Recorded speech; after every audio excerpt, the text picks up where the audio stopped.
Quelle a été ta première réaction quand Muriel Beyer de chez Plon t'a proposé de raconter tes souvenirs? D'abord, je me suis trouvé trop jeune, parce qu'il y a quand même 3 ans, et que tout l'un et l'autre, nous avons fait une grande manipulation, c'est-à-dire qu'on n'y arrivait pas, parce qu'on attendait vraiment les 60 ans. C'est vrai que c'est une date importante, et c'est pas bien de... Il y avait une légitimité à les faire à 60 ans avant. Déjà, quand on a 60 ans, on pense qu'on en a 40. Donc, quand on a 57, on a l'impression qu'on en a 30. Donc, pourquoi faire des mémoires? Et voilà, c'est pour ça que je trouve que c'est bien tombé. Alors, c'est vrai que sur le moment, je me suis dit, oui, j'ai des choses à raconter, j'ai rencontré des gens illustres, je me suis battu pour faire ce métier. Et en même temps, je répète, j'ai quand même été plutôt privilégié, j'ai eu de la chance, parce que c'était une autre époque et on pouvait réaliser ses rêves, comme je dis. Et maintenant, c'est plus compliqué pour les jeunes qui viennent d'Oulgat et qui ne sont pas dans le cinéma et dont les parents sont commerçants. Ça doit être quand même plus compliqué. À 60 ans, eh bien, on peut se permettre de donner des conseils, ou à travers le livre, à travers mon expérience et ma vie, que les gens voient que je me suis quand même battu, même ne serait-ce que par rapport à mon identité sexuelle. C'était pas si simple en Normandie, à 10-12 ans, de se dire tiens, c'est bizarre, j'ai pas envie d'aller jouer au football, j'ai envie de lire, je préfère aller au théâtre je sais pas, de faire des cours de maths. C'est pas très féminin les cours de maths, c'est pour ça que je vous dis ça. Et donc voilà, donc je me disais, et puis je ne savais pas trop ce que c'était, cette différence. Et ça n'a jamais été un frein, au contraire, je me suis dit, tiens, moi j'ai quelque chose de plus, et je vais me battre, voilà. Ce qui est étonnant dans le livre, c'est la présence de toutes ces femmes, justement, que ce soit Marlène Jobert, Nathalie Baye, Béatrice Dalle, Anouk Aimée, Alors, Jeanne Moreau. Dans point de vue Image du Monde, ils ont mis l'homme qui aimait les femmes. Voilà.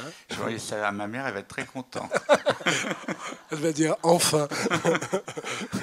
Mais qu'est-ce qui fait que tu préfères même les actrices aux acteurs, en fait?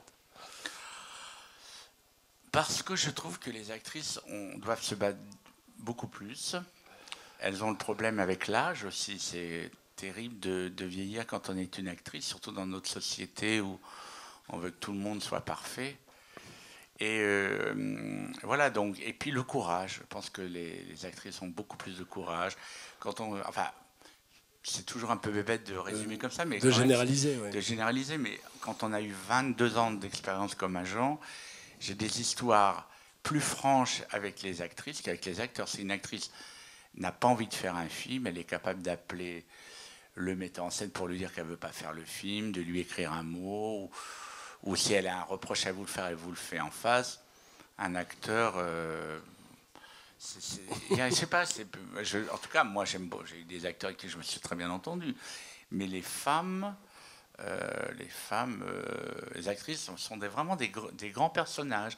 Ça ne m'étonne pas qu'elles fascinent tellement les hommes politiques. Elles fascinent...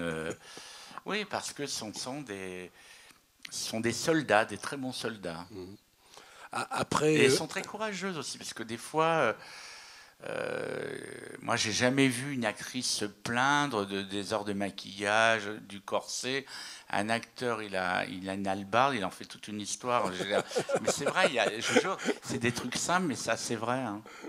Et quand on est l'agent à la fois de Nathalie Baye, Sophie Marceau, Béatrice Dalle, Charlotte Gainsbourg, est-ce qu'il n'y a pas un moment où on se trouve en concurrence au milieu de toutes ces actrices? Donc, non, mais dès l'instant, c'était souvent sur les films américains, parce que quand les films américains ils viennent, les casting directeurs, et moi comme j'avais fait quand même 2-3, quand j'étais casting, mon nom était connu en Amérique, puisque j'avais fait Out of Africa, quelques films, et que quand Margot Capelier est partie... directement, on venait me voir. Et comme je parle très mal anglais, ils étaient hallucinés, mais en même temps, ça les faisait rire. Donc, Margot parlait pas mieux anglais, mais elle avait plus de vocabulaire. Et donc voilà, j'ai eu beaucoup de contacts avec des... Par exemple, moi, je me souviens, c'est un beau souvenir. Il y avait une casting qui s'appelait Amanda McKee, et que je connaissais. Dès qu'il y avait une actrice ou un acteur américain qui venait à Paris pour un film, elle me l'a présenté. Et en me disant, voilà, et par exemple, Kathleen Turner, que j'ai vraiment découvert, enfin, que j'ai rencontré au tout début. Au tout début sur le film, n'était même pas sorti. Et donc, voilà, donc j'avais la chance, et puis après, plus il venait célèbre, il m'applaudait plus, après il m'appelait plus, mais au moins, je me souviens de la rencontre que j'ai vue avec Kathleen Turner. Et. Ouais, je parlais d'être agent de comédienne concurrente. Alors, c'était donc pour les films américains. Sur les films américains, ils vous envoient une liste. Voilà, on cherche la mère de. Prenons l'exemple des films de Catch Me If You Can, le film de Spielberg. Ils cherchaient la mère de Leonardo DiCaprio.